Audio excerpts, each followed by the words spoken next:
Welcome back to Training for Life. We're talking today about how to maximize your child's high school sports experience. And joining me now is Mike Lindberg, the Associate Athletic Director at Ithaca College, and a good friend. Mike, thanks for joining the show. Thanks, Don. Good to be here.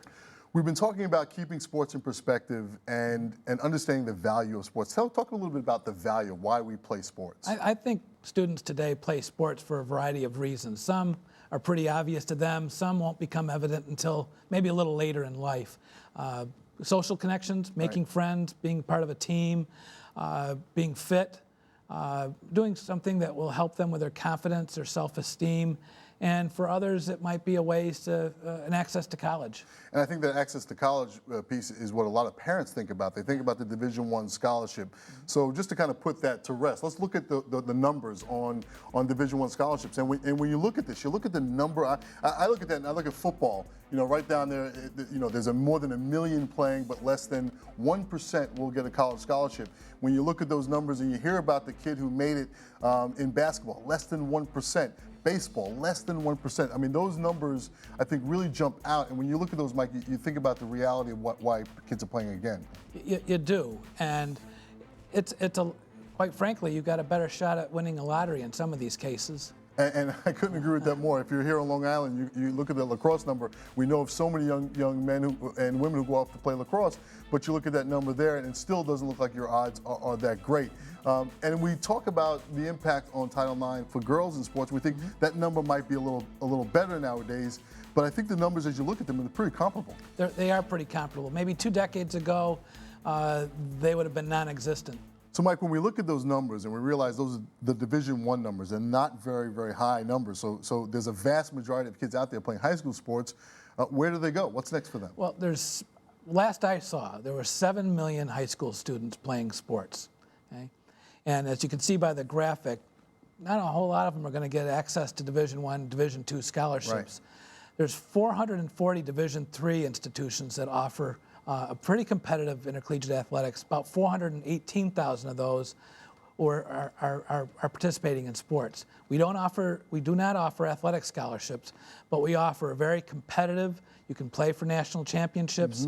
We have a very well-rounded program where they can get involved not only in their sport, but they can get involved in other aspects of campus life as well. What are the other opportunities? You say other aspects, club sports, JV sports. And I know they don't have that at Division I. How about those other opportunities to play sports? If they want to, if they're interested in playing sports and don't think they can compete at the varsity level, right. They can certainly play club sports, intramural sports. There's JV opportunities, which is actually a developmental program for the varsity level. They can get involved in other aspects of campus life as well that will get them involved in athletic during game times and other times. Well, you mentioned other things that they can get involved in. How many opportunities are there for student athletes to stay a part of the world of sports year-round in other activities on campus? Without playing a sport? Exactly. Last week we had our homecoming game, and we had, if I was to walk through we had, I think, 100 student athletes playing, okay?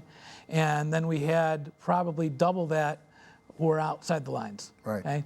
They were our cheerleaders, our dance team, our singer for the national anthem, our pep band, our sports media folks, our sports marketing folks, the ticket takers, the sideline personnel.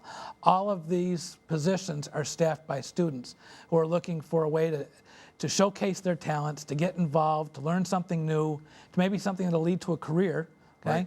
All in the environment of athletics. And we talk about maximizing the sports experience and keeping it in perspective. So the keep it in perspective part is all the things that you can learn from it and the reality of where you may end up. And I like the Division III motto, and talk about the 3 Ds of Division III. It's a recent tagline that Division III came up with. It's about discovery, who are you?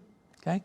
It's about developing those things that you've discovered about who you are or what you want to be. And then it's about determination. You're determined to hone those skills, challenge yourself, get into an uncomfortable situation where the most growth will take place, but you'll dedicate yourself, which is the 3rd D. You're dedicated to that.